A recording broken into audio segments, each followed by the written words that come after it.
The gray sky hung low over the Pocono Mountains, the kind of heavy autumn sky that pressed on a man's chest and made every breath feel like labor. Rob Mitchell stood among the rows of weathered gravestones, his boots sinking slightly into the damp earth. In front of him lay the polished granite marker that bore the names of his wife and his son. Fresh flowers had wilted in the vase, their petals darkened by the morning rain. He crouched slowly, brushing a few dead leaves away with a trembling hand. His face was pale, and his eyes carried that hollowed-out look of someone who had been staring into emptiness too long.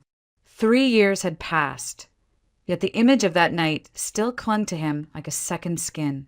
A truck had come barreling through an intersection on Route 209, its driver drunk, its brakes useless.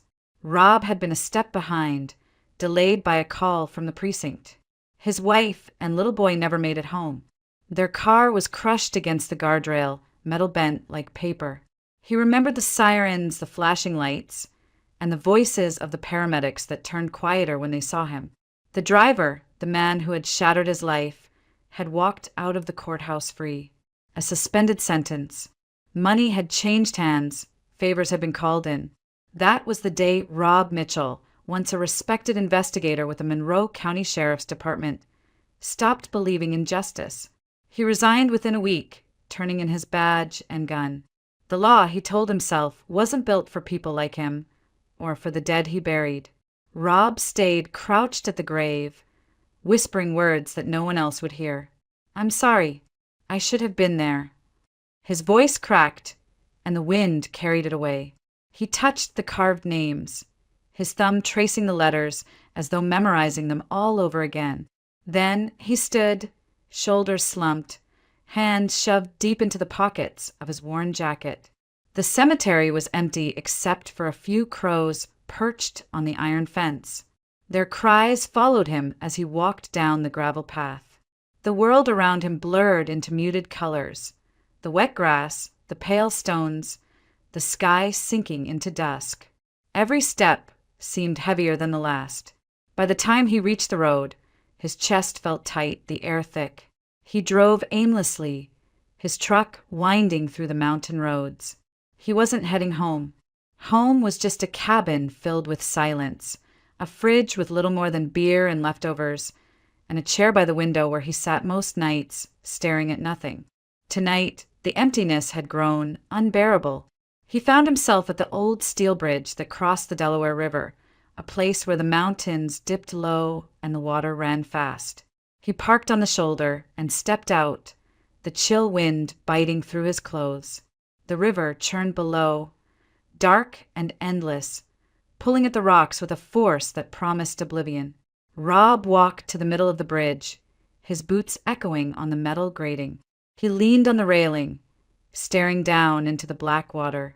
His fingers tightened around the cold steel as thoughts he had buried for months clawed their way to the surface. What was left for him? His family was gone. His work had betrayed him. Every day was just another repetition of grief. He thought about how quick it would be. Just one step, the fall, the silence, and then nothing. Maybe then he would see his wife and son again. The wind howled in his ears, carrying the scent of wet leaves and river moss. He closed his eyes. For a long moment, he just listened to the current, to the hollow beat of his own heart, to the whisper that told him no one would miss him if he let go. His knuckles whitened as he gripped the railing tighter. The memory of his son's laughter rose in his mind, sharp as glass. The way the boy used to run across the yard with his toy airplane, shouting that he'd fly higher than the clouds. Rob's chest ached, and his breath caught in a ragged sob. He pulled back from the edge, pressing his palms to his face. He wasn't ready. Not tonight. But the darkness followed him, step for step, as he turned away from the river. He staggered back to his truck, slammed the door shut, and sat there in silence with the engine off, the sound of the rushing water still echoing in his ears. The bridge had not taken him, but the thought lingered, pressing close, promising release. Somewhere inside, a faint, stubborn ember of survival remained, though he couldn't name why. For Rob Mitchell, life had narrowed into a corridor of grief, and tonight was only the beginning of a story he never expected to live. The night grew colder as Rob steered his truck along the winding road that hugged the edge of the Pocono forest. The storm had passed hours earlier, but the air still carried the smell of wet pine and earth. He wasn't sure why he was driving there, maybe just to get away from the silence of the cabin, maybe to outrun the thoughts that had nearly pushed him off the bridge. Then he saw it. At first, he thought it was debris washed down from the storm, a dark shape at the edge of the embankment, half hidden by brush. He slowed, headlights sweeping across the roadside, and his chest tightened when he realized it wasn't debris at all. A young woman lay sprawled on the ground, motionless, her pale face framed by damp hair. Beside her sat a large dog, its coat matted, its eyes burning with fierce loyalty. The animal growled low when Rob pulled over, but didn't move away from her side. Rob stepped out slowly, raising his hands in a gesture of peace. "Easy boy," he murmured, his voice hoarse but steady. "I'm not here to hurt her." The dog stayed alert, tail stiff but didn't lunge. Its protective stance was enough to make Rob's throat tighten. He knew devotion when he saw it. He crouched beside the woman, gently touching her wrist, a pulse weak but there. Her skin was clammy and her breathing shallow. She looked to be in her late 20s, maybe younger, with the kind of delicate features that suggested she had once lived a very different life than this. Her clothes were damp and torn, her shoes muddy from miles of walking. Rob glanced around the empty road. Out here, no ambulance would come fast enough. He couldn't carry her alone, not with the dog guarding her every movement. He straightened, waving down the single pair of headlights approaching from the curve. A beat-up delivery truck rattled to a stop, the driver rolling down his window with suspicion written on his face. "What's going on?" the man asked. Rob explained quickly, keeping it simple. A girl unconscious, needed to get her somewhere safe. The driver hesitated, then climbed out to help. Between the three of them, Rob lifting her carefully, the stranger keeping the dog at bay with cautious patience, they managed to settle her in the back seat of Rob's truck. The dog, after a tense pause, leapt in beside her, resting its head protectively on her lap. Rob pressed a crumpled bill into the driver's hand. "Thanks. That's enough." The man only nodded, muttered something about the crazy things you see in these mountains, and drove off into the night. The cabin felt different when Rob carried her inside. He had long grown used to its silence, but now every creak of the floorboards seemed to echo louder. He laid her carefully on the old sofa, covering her with a wool blanket he hadn't used in years. The dog, Max, he would later learn, watched his every move, its eyes following him with suspicion and trust in equal measure. Rob moved with awkward gentleness. He filled a bowl with water, placed it near the dog, then searched the pantry for something edible. The only thing he had was a half-empty bag of kibble he sometimes used for strays. Max sniffed it, then devoured the food as though it hadn't eaten in days. Afterward, Rob fetched a towel, kneeling beside the dog. "You need this more than I do," he muttered, rubbing the mud from its fur. Max stiffened, then relaxed slowly under his touch. Rob almost smiled. It had been years since he had felt anything close to companionship. He turned back to the girl. She stirred once, lips parting as though caught in a dream. He checked her again, still breathing though shallow. He left a glass of water within reach and settled into his chair across the room. For the first time in years, Rob stayed awake through the night, not because of grief, but because of something uncertain, something like responsibility. By dawn, the forest outside was covered in mist. The first light spilled through the cabin window, painting the room in pale gray. Rob heard a rustle, then the creak of the sofa springs. The girl was awake. She blinked, confused, her gaze darting around the unfamiliar room until it landed on him. Rob stood, cautious, not wanting to startle her. "You're safe," he said softly. "You passed out by the road. I brought you here." Her lips moved, voice barely above a whisper. "Where am I?" My place, just outside Stroudsburg. You've been out all night. He paused, then added gently, You should drink some water. She sat up slowly, Max pressing close to her side. She took the glass with shaking hands, sipping before setting it down again. Her eyes, clear but shadowed with fear, met his. Thank you, she said, her tone hesitant, as though unused to kindness. Then, after a long pause, she added quietly, My name is Sarah. Rob nodded once. Rob Mitchell. The silence stretched between them, fragile but steady, until Max broke it with a soft bark. Sarah reached down, stroking the dog's head, her lips curving into the faintest, most uncertain smile. And in that moment, Rob felt something shift. He didn't know what it was yet, but he knew the night on the bridge hadn't been his last after all. For the first few minutes after she woke, Sarah barely spoke. She sat on the edge of the sofa, one hand resting on Max's head, the other gripping the blanket as though she feared it might vanish. Rob moved slowly around the room, brewing coffee that filled the cabin with a smell it hadn't carried in months. When he handed her a mug, she accepted it with both hands, eyes lowered. You have somewhere you need to be? He asked, his voice cautious, almost formal. Sarah shook her head, strands of dark hair falling across her face. No, nowhere. The silence that followed was heavy, but Rob recognized it. He had lived inside that kind of silence for years. She didn't want to explain, and he wasn't the kind of man to push. He leaned back against the counter, staring at her in the soft light of morning. Well, he said at last, this place has more room than I need. You can stay a while. No strings. Her eyes flicked up, surprise evident. Stay? As a guest. Or a friend, if you want to call it that. His tone was steady, practical, but inside, something about the words unsettled him. He had avoided company since the funeral. Now, without thinking, he was offering it. Sarah hesitated, then gave a small nod. Thank you. Just for a little while. From that day, the rhythm of the cabin began to change. Sarah started small, folding the blanket she had used, rinsing her mug without being asked. But within a week, she was doing more, wiping counters, sweeping the floor, reorganizing the shelves as if it were second nature. She cooked simple meals, the kind Rob hadn't bothered with since his wife died. The smell of fresh bread and simmering soup replaced the stale odor of beer and dust. Rob tried not to notice, but he did. Each evening when he returned from a walk, the cabin looked less like a tomb and more like a home. And yet, the distance between them remained.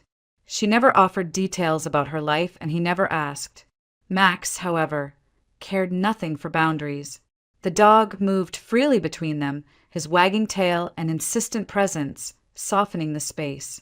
If Rob sat at the table too long, Max nudged his hand until he rose to take him outside. If Sarah looked too pale, Max climbed onto the sofa and pressed his warm body against her side. More than once, Rob caught himself smiling at the sight. One evening, after Sarah had made stew, Rob sat back in his chair and studied her. She was stirring her bowl absently, eyes distant. You're good at this, he said quietly. At what? Making a place feel alive again. Her lips curved in something like a smile, but it didn't reach her eyes. It's easier to keep busy. Rob nodded. He knew that truth too well. The days slipped into a pattern. Sarah cleaned, cooked, and kept mostly to herself. Rob chopped wood, repaired things around the property, and stayed out of her way. They spoke in short exchanges, polite, careful, restrained. Yet beneath it all, an unspoken understanding grew. They were two broken people sharing the same space, each carrying ghosts the other couldn't see. It didn't take long for the neighbors to notice. In small towns near the Pocono foothills, change never stayed private for long. Mrs. Carter, who lived down the road, saw Sarah carrying groceries into the cabin and later told her sister-in-law that Rob Mitchell had finally let someone in. At the diner, whispers spread. He's not drinking alone every night anymore. There's a young woman staying with him. Maybe he's moving on. The gossip reached Rob eventually, through sideways glances and the way conversations hushed when he walked in. He ignored it, but deep down he knew what they meant. For years, people had pitied him, the widower who had lost everything. Now, they looked at him differently, almost expectantly, as if waiting to see whether life would return to him. Back at the cabin, he caught Sarah humming once while she worked, a tune soft and almost forgotten. The sound startled him, reminding him of a time before loss had carved him hollow. He didn't comment, but that night, as he sat by the window with a cup of coffee, he realized the air in the house felt lighter. Still, distance lingered. Sometimes he'd find her staring out the window for long stretches, her face shadowed with something he couldn't name. Sometimes she startled when he entered a room, as if pulled back from far away. He wanted to ask what haunted her, but the words never came. Instead, he let Max carry the weight of bridging the gap. The dog bounded between them, tail wagging, as if determined to stitch their lives together one moment at a time. And slowly, against the silence of the mountains, against the grief still gnawing at both their hearts, the cabin began to breathe again. The October evenings came early in the mountains. By 6, the forest outside was already cloaked in shadows, and the cabin glowed dimly under the soft light of a single lamp. Rob sat at the table with Sarah across from him, the remains of dinner between them.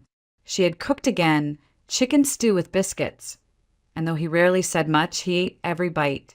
Tonight, however, the silence stretched longer than usual.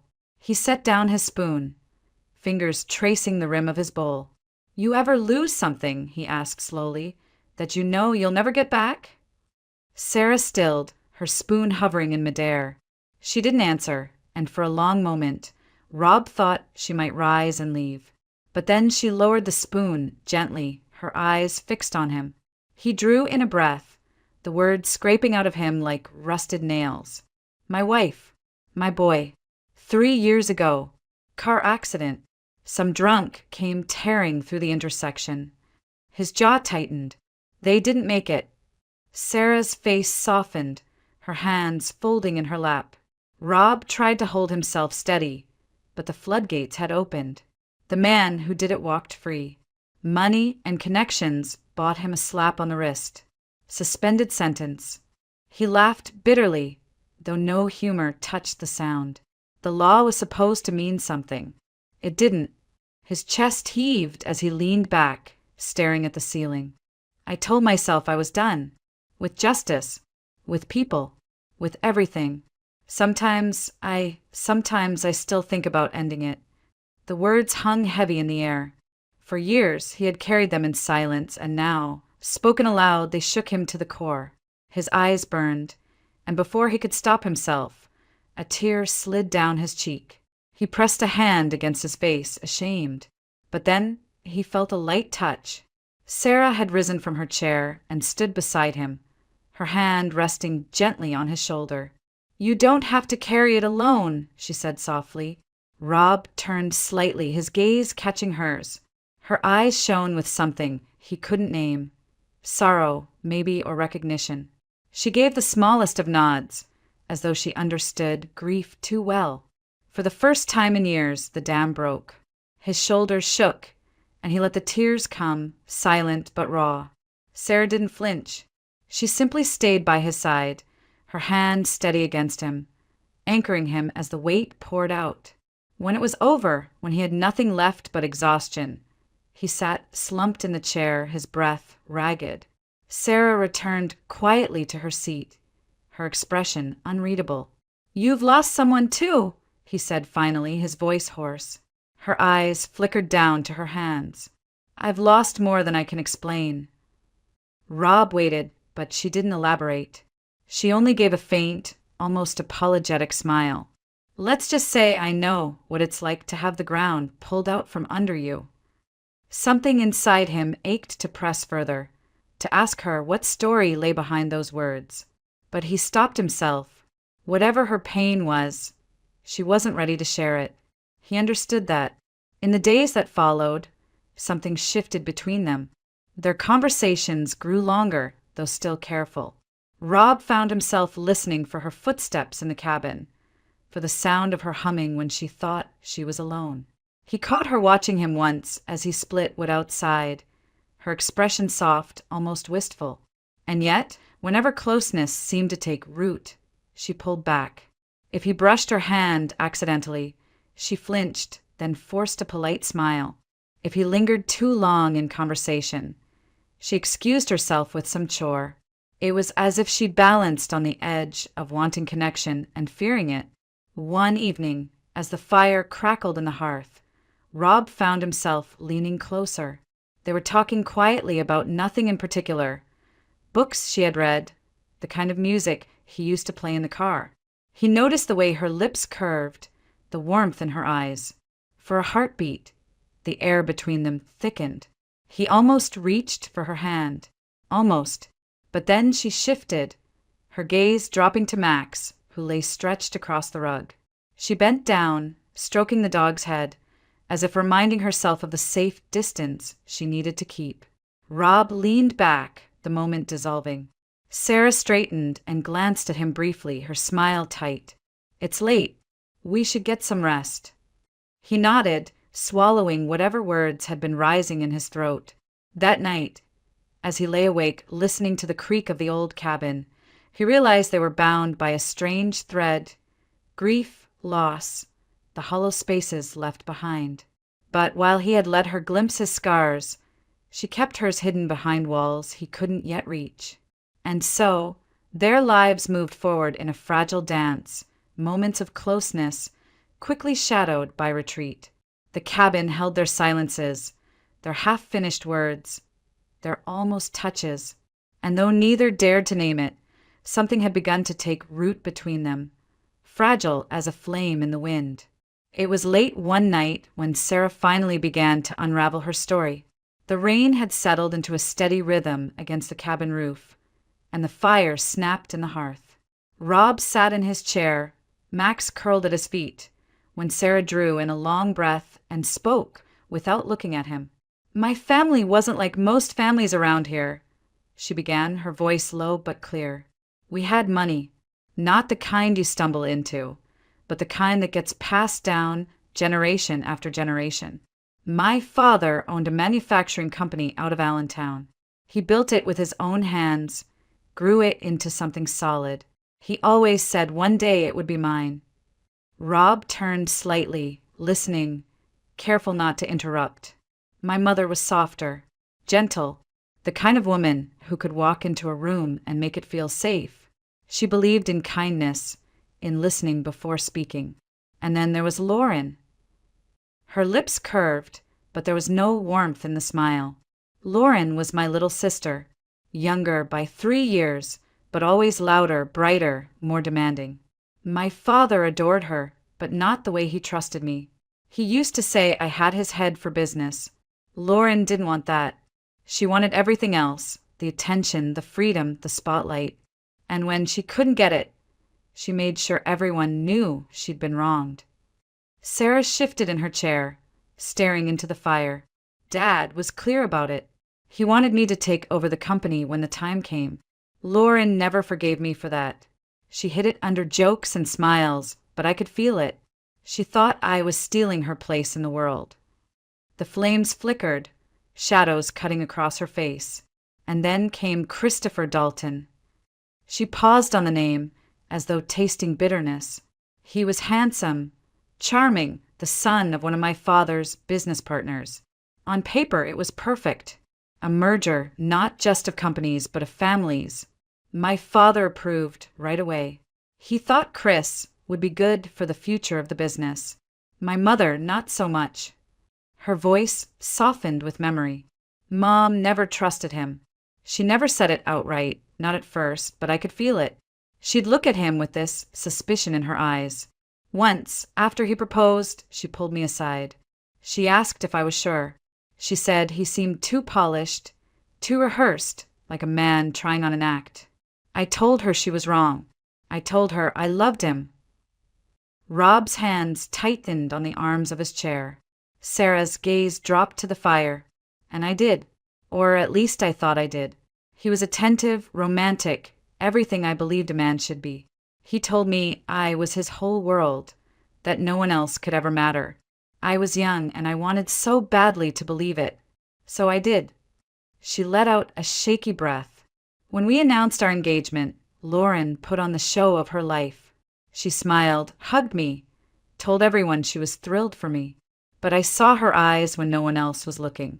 Cold, angry, as if I had taken something from her, though I couldn't understand what. Max stirred, resting his head on Sarah's lap. Her hand drifted to stroke his fur absently, grounding herself in the touch. The wedding was grand. My father spared no expense. Guests filled the hall. Music played until morning. To everyone, it looked like the perfect match, two families uniting, a bright future ahead. And Lauren stood by my side, smiling like she was proud. But I knew her too well. Underneath the smile, she hated me for it. Hated that I had my father's trust, the company's future, and now a husband she couldn't control. Her voice cracked slightly as she went on. I told myself it didn't matter. I told myself that once she saw me happy, she'd let go of her bitterness. But I was wrong. I didn't see how deep it ran. I didn't see what it would cost me. Rob leaned forward slightly, his face etched with quiet concern. He didn't push, didn't ask her to go faster. He let her carry the story at her own pace. Sarah swallowed hard, her fingers tightening in Max's fur. Looking back, I think my mother saw it coming. She saw the storm gathering around me, even when I was blind to it. But I was in love, or at least I believed I was.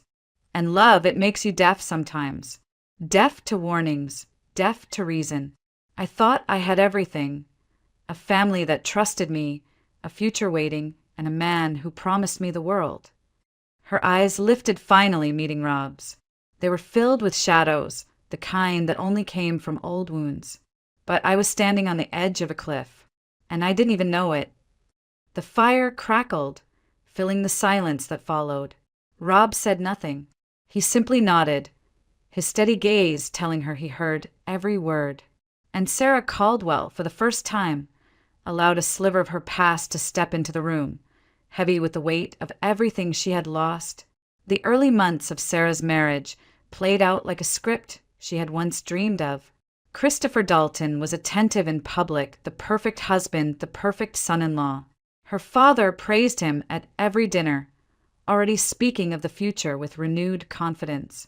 "The company will be stronger with you at the helm, Sarah," he told her more than once, his voice full of pride. "And with Chris by your side, there's nothing you can't manage." It was clear what he meant. The transition of power was close. He was preparing to hand her the keys to the business he had built from nothing. To Sarah, it felt like stepping into her destiny, honoring her father's trust, carrying the family legacy forward. But beneath the surface, cracks had already begun to form. She remembered the night she first stumbled onto the truth. It was late, the house quiet. She had gone upstairs to find Christopher, only to hear voices through the half-open door of his study. One voice was unmistakably his, the other her sister's, Lauren's. Sarah froze, her heart pounding. She leaned closer, every word carving into her like glass. "She believes every word I tell her," Christopher was saying, his tone cold, calculating. Lauren's laugh followed, sharp and bitter. "Of course she does. She's always believed she's smarter than me.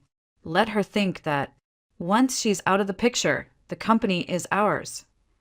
Sarah's knees weakened. She clutched the banister to keep from collapsing, every instinct screaming to burst in and demand answers. But her body wouldn't move. She stood there in silence, listening to the man she loved and the sister she trusted conspiring to erase her from her own life. The days after that blurred into dread. She carried the knowledge like a hidden wound, forcing smiles at family dinners, pretending not to notice the glances between Lauren and Christopher. At night, she lay awake beside him, the echo of their voices burning in her ears. Then came the trip to the mountains. Christopher had suggested it, saying they all needed a break. The Pocono trails were familiar, a place Sarah had hiked since childhood. Her father stayed behind for business meetings, but Lauren insisted on joining. "Sister's time," she said brightly, her smile stretched too wide. The climb started peacefully enough, the air crisp, the forest alive with color. But as they reached the ridge, Sarah felt the shift. The narrow path wound along a cliffside, the ground damp from morning rain. She glanced at Lauren, who lingered just a step too close, her eyes glinting with something Sarah couldn't mistake anymore. They stopped near an overlook, the valley stretching below in a breathtaking sweep of green and stone. Sarah stepped to the edge, her chest tightening. The wind whipped her hair across her face. Behind her, Lauren's footsteps slowed. "You've always had everything, haven't you?" Lauren's voice was flat, almost calm. Sarah turned slowly. "That's not true. You had Dad's trust, his company, and now Chris." Her eyes narrowed. "You were never going to share. You were never going to let me have a piece of it." Sarah's stomach dropped. "You don't know what you're saying. You think Chris loves you? You think he's not using you like—" Lauren lunged forward. It happened fast, too fast. Sarah felt the shove against her shoulder, the ground crumbling beneath her boots. She gasped, arms flailing, fingers clawing at the air. For a heartbeat, she was certain she would fall. The world tilted, the valley yawning below. But it was Lauren who slipped. Her foot skidded on the wet rock, her balance gone. She let out a sharp cry as her body pitched forward. Sarah reached instinctively, their fingers brushing for the briefest second before Lauren's hand slid away. And then she was gone. The sound of the fall echoed through the gorge, a hollow thud swallowed by silence. Sarah staggered back, her body shaking, her breath tearing from her chest. She dropped to her knees, staring into the void, waiting for a miracle that never came. Panic consumed her. She could already see how it would look. Her sister dead, her husband's betrayal still hidden. Who would believe her? Who would believe that Lauren had tried to kill her and that her death had been an accident of her own making? She ran. Through the trees, down the path, her lungs burning, her mind screaming. She didn't stop until she was miles from the trailhead, mud streaking her clothes, her hands raw from grabbing at branches. She didn't go home. She didn't call the police. By the time she reached the nearest town, word had already spread. A body had been found, or at least so people thought. In the confusion, in the chaos, her identity blurred. She heard whispers in the days that followed. It was Sarah. Sarah had fallen. Lauren survived. Somewhere, a coffin was lowered into the ground with her name on the stone. Somewhere, her parents wept for a daughter they thought they had lost. And Sarah Caldwell, still alive, was forced into the cruelest disguise of all. To survive, she became Lauren. In the weeks after the fall, Sarah moved like a ghost. She left the mountains with nothing but the clothes on her back, her hands trembling each time she caught her reflection in a shop window. To the world, she was Lauren now. The mix-up at the scene had set the story. Sarah Caldwell had fallen to her death. Lauren had survived. She didn't correct it. She couldn't. She drifted from one small town to another, paying for cheap rooms with the cash she had hidden in her jacket pocket. She used her sister's name whenever someone asked. It came out stiff at first, like an ill-fitting coat, but soon it became the only thing that kept her from unraveling. If Christopher thought Lauren lived, he wouldn't search for Sarah. And if the world thought Sarah was dead, maybe she could disappear. But at night, when the motel lights flickered and the silence pressed too close, she heard her parents' voices. She pictured her father at the graveside, shoulders bent under grief. She pictured her mother's tears, the disbelief etched into her gentle face. The weight of it crushed Sarah's chest. She was alive, yet she had left them to bury the wrong daughter. The guilt was relentless. She tried to write once, an anonymous letter, a message that might reach them without revealing too much. But the words died on the page. How could she explain the truth? That their trusted son-in-law had betrayed them? That Lauren had conspired to kill her? That she had run, leaving them to mourn the wrong child? No, she thought bitterly they would never believe it. And so she let the lie stand. It was during those lost months that Max came into her life. She had found the pup outside a gas station on the outskirts of Scranton, shivering under a rusted dumpster. He was all ribs and fear, his eyes too big for his small body. She crouched down, whispered gently, and the pup crawled into her arms as though he had been waiting for her. From that moment on, they were inseparable. Max grew quickly, his loyalty fierce, his presence a tether that kept her from vanishing completely. But fear shadowed every step she took. Each time she spotted a man in a suit at the corner of a diner, she imagined Christopher had sent someone to find her. Each time she saw a familiar car in the distance, her pulse spiked. He was powerful now, richer than before, and she knew what he was capable of. If he learned she lived, he would finish what he had started. She found work where she could, cleaning motel rooms, stocking shelves at a supermarket, serving coffee in backroad diners. Always for cash, always under the name Lauren Caldwell. Her life shrank to the essentials: food, shelter, safety. Max became her only constant. She slept with him curled against her side, his warm weight the only thing that steadied her trembling at night. Back in Allentown, her family held a funeral. She read about it in a small local paper she had dared to pick up in a diner. The article was short, almost cruel in its simplicity. Sarah Caldwell, beloved daughter and wife, laid to rest after tragic accident. There was a picture of her smiling face, her real face, printed above the obituary. She dropped the paper as if it had burned her fingers. She imagined the scene, the casket lowered into the earth, her parents clutching one another, Christopher standing by with that carefully practiced grief written across his face. The thought made her stomach twist. He had taken everything: her marriage, her family's trust, her identity, and yet he still walked free, respected, powerful. For 3 years, she lived like that, moving town to town, looking over her shoulder, pretending to be someone she wasn't. Each day, she carried the gnawing dread that the truth would catch up with her, and the shame that she had let her family bury a daughter who wasn't gone.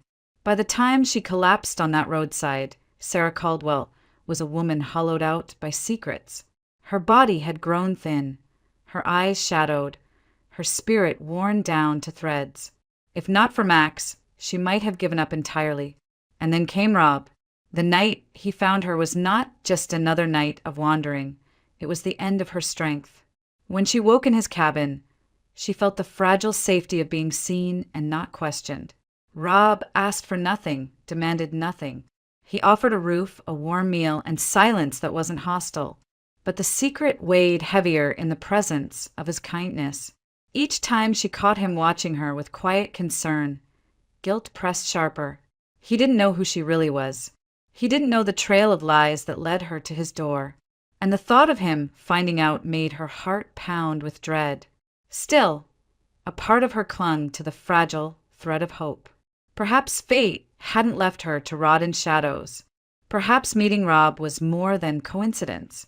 But hope was dangerous, and Sarah Caldwell had learned to fear anything that resembled light. She sat by his fire at night, Max curled at her feet, her hands wrapped around a mug of tea. She said little, but her silence carried the weight of everything unspoken. Rob didn't press. He let her be. And yet, even in the quiet, she felt her secret clawing at her chest, desperate to be told, terrified of the cost. Meeting him was salvation. Carrying her truth was damnation. And Sarah knew she couldn't keep both forever. The turning point came one cold November evening. Rob and Sarah sat in the cabin, the fire casting flickering shadows on the walls. She had been pacing for nearly an hour, her hands twisting together, her face pale with the weight of her secret. Finally, Rob spoke, his voice firm but not unkind. "You can't keep running forever, Sarah. He's out there living free while you hide. That's not survival, it's a prison." Her eyes filled with panic. You don't understand what he's capable of. If Christopher finds out I'm alive, he already tried to take your life once, Rob interrupted, leaning forward. If you stay silent, he wins. If you face him, you take back control. She shook her head, tears brimming. I can't. My family buried me. They think Lauren lived. If I come back, how do I even explain that? Rob's voice softened. You explain it with the truth, and I'll be there with you. It took days of convincing, of patient words and quiet determination before Sarah agreed. Rob put his old skills to use, skills he had abandoned when he left law enforcement. He followed Christopher Dalton, learning his routines, the restaurants he favored, the exact table he chose when dining alone. He still carried himself like a man untouchable, his suit sharp, his smile polished, his reputation intact.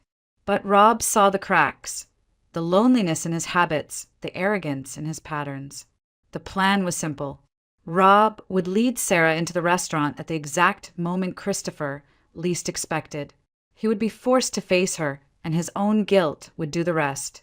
Rob had prepared a small recorder, tucked neatly into Sarah's purse, ensuring every word would be preserved. On the chosen afternoon, Sarah dressed plainly, her hair tied back, her nerves taut as wires. Rob's steady hand at her back was the only thing that kept her moving forward.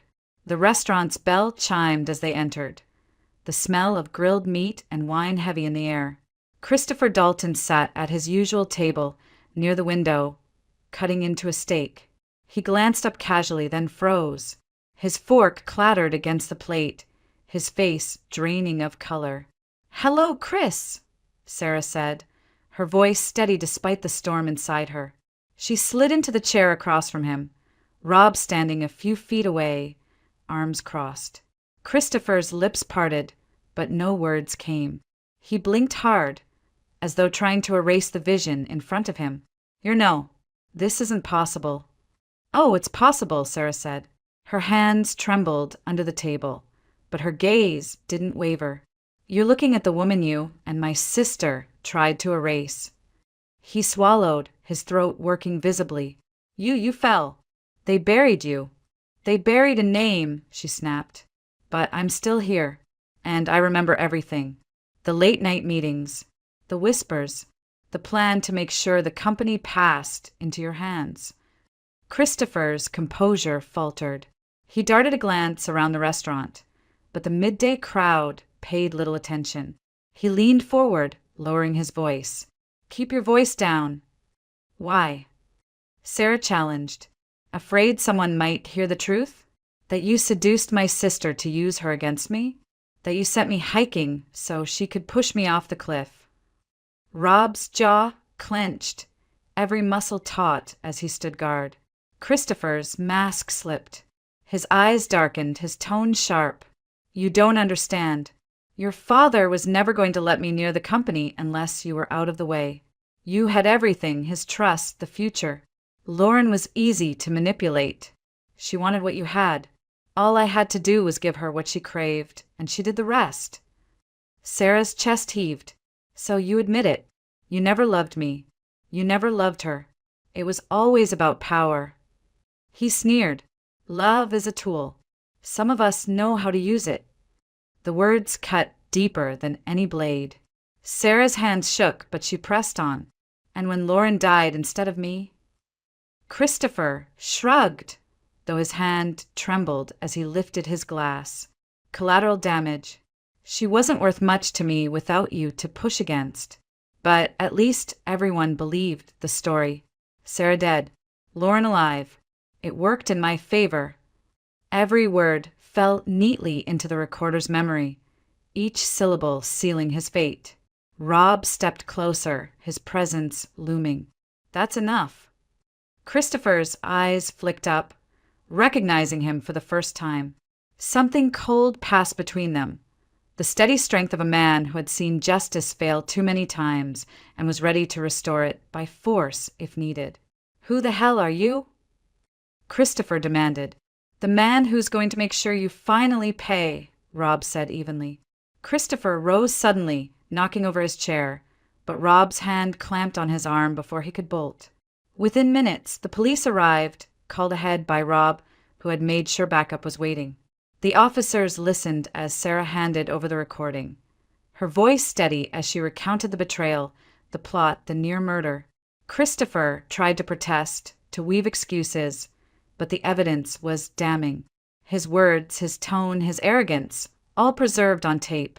The cuffs clicked shut around his wrists, and for the first time, his polished mask shattered into raw panic. Sarah watched as they led him out, her hands trembling but her spine straight. The man who had stolen her life, her family, her very identity was finally stripped of power. Rob stood beside her, steady as ever. "It's over," he said quietly. She shook her head, tears sliding down her cheeks. "No, it's just beginning. I still have to face my family." Rob placed a hand lightly on her shoulder. "Then we'll face them together." And for the first time in years, Sarah felt the air in her lungs ease. The shadows had started to lift, replaced by the faintest glimmer of justice. The days following Christopher's arrest blurred into a mixture of exhaustion and fragile relief. Sarah spent hours at the station, giving her statement, repeating the story she had carried in silence for 3 years. The recording left little room for denial, his voice, cold and arrogant, admitting everything. But even with justice set in motion, a greater challenge remained: going home.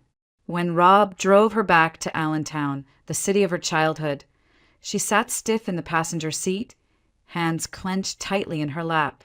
Max leaned forward from the back seat, resting his chin on her shoulder as though sensing the storm within her. She hadn't seen her parents since the funeral, the one they believed was hers. The thought of their faces when they opened the door made her chest ache with guilt. The Caldwell house loomed large as they pulled into the driveway. Its windows glowed with warm light, so familiar and yet impossibly distant. Rob cut the engine, resting a steady hand on hers. "You don't have to do this alone," he said gently. Sarah nodded, drawing in a shaky breath. Together, they walked up the stone path. When her mother answered the door, the world seemed to still. For a moment, neither moved. Her mother's hand flew to her mouth, eyes wide with disbelief. Then the tears came, her voice breaking on a single word. "Sarah?" Sarah's own tears spilled over. "It's me, Mom. I'm alive." They collapsed into each other's arms, trembling, sobbing, clinging as though afraid the other might vanish.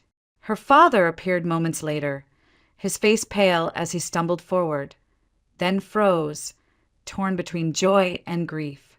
"But they told us you were gone. We buried you." "I know," Sarah whispered through tears. "I let you think that. I was so afraid, and I didn't know how to explain. I thought you wouldn't believe me." Her father's voice cracked.